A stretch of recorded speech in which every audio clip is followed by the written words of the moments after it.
I never told my daughter's fiancé who I really was. For nearly 3 months, I was the quiet man driving him to work every morning. Listening, observing, learning exactly what kind of man my daughter had fallen in love with. He barely looked at me. To him, I was invisible, just another middle-aged driver trying to earn a paycheck. But one morning, one conversation changed everything. Because sitting in the back seat, laughing on the phone with his friend, he revealed a plan involving my daughter. A plan so cold, so manipulative, that I nearly slammed the brakes right there in the middle of traffic. And in that moment, I realized I had only one mission left: protect my daughter before she married the wrong man. 3. Story 10-minute narration script. My name is Daniel. I'm 58 years old. Most people who meet me assume I'm just an ordinary man approaching retirement. Simple clothes, quiet personality, gray hair, nothing flashy, and I prefer it that way. What very few people know is that I spent 30 years building one of the largest logistics companies in the state. After selling the company, I made enough money to never work another day in my life. But money had never changed who I was. I always believed character mattered more than wealth, especially when it came to family. And family meant everything to me, particularly my daughter, Emma. Emma was the best part of my life. Intelligent, kind-hearted, ambitious. She had lost her mother when she was young, and since then, it had always been just the two of us. I raised her with one lesson above everything else: never trust appearances. Judge people by how they treat others, especially people they think are beneath them. For years she understood, until she met Jason. Jason was handsome, charming, confident, too confident, the kind of man who always knew exactly what to say. And strangely, that worried me. At first, Emma was obsessed with him. She said he was caring, supportive, successful, everything she wanted in a partner. But something in my instincts kept whispering,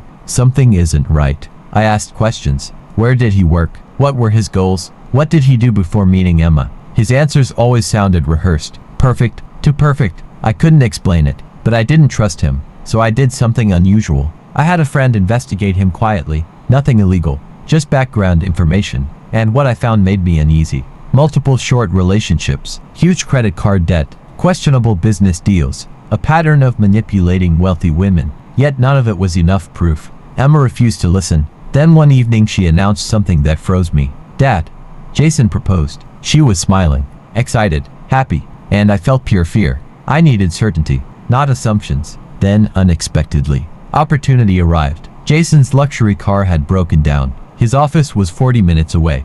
Transportation for a few weeks. That's when an idea formed. I owned several vehicles through old business connections. One of them operated as a private executive car service. So the next morning, I wore an old jacket, simple glasses, changed my appearance slightly, and arrived. Jason opened the door, looked at me for less than 2 seconds, then sat down. No greeting, no eye contact, no respect. Interesting. The first few rides taught me everything. He spoke arrogantly, complained constantly, insulted waiters, insulted co-workers, talked endlessly about money, never once thanked me, never once asked my name. To him, I wasn't human. I was background noise. Then came the morning I'll never forget. It was raining heavily. Traffic moved slowly. Jason received a phone call. He assumed I wasn't paying attention. He laughed loudly, and then he said words I will remember forever. After the wedding, everything transfers eventually. I felt tension run through my body. He continued, her father's loaded. She doesn't know how easy this is. My hands tightened around the steering wheel. Then came the worst part. She thinks I love her. Honestly, once I secured the assets, I'll leave in 2 years. My heart stopped, but he kept talking. Prenup, don't worry. I'm handling that. I couldn't breathe. This man wasn't marrying my daughter. He was planning to destroy her future. For 3 days, I stayed silent. I needed a plan. Then Emma invited everyone to a family dinner celebrating the engagement. Perfect. Jason arrived smiling confidently, wearing an expensive suit, playing the perfect gentleman. He had no idea. Dinner began normally. Conversation flowed. Everyone laughed. Then I stood slowly, lifted my glass, and smiled. Jason, before this marriage happens, I have something to share. He smiled politely. Then I placed a small speaker on the table, pressed play, and suddenly, the room filled with his voice. After the wedding, everything transfers eventually. His face turned white instantly. Emma stared in disbelief. The recording continued. She thinks I love her.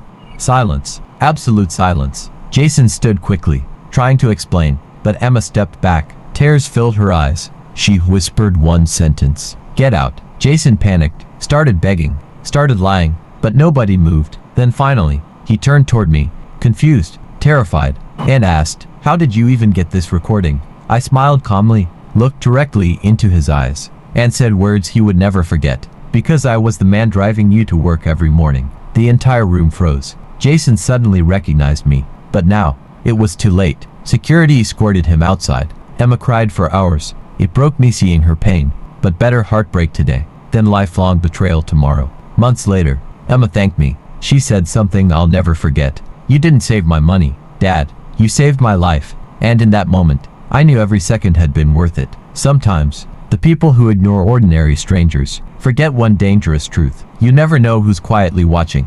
And sometimes, the man you underestimate can destroy everything you planned. So remember this, never judge people by appearance. The person you treat like they don't matter may hold the power to change your future forever. And if someone truly loves you, they will never see you as an opportunity. They will see you as family. Tell me in the comments, what would you do if you discovered someone was secretly using your family? And don't forget, sometimes karma arrives quietly.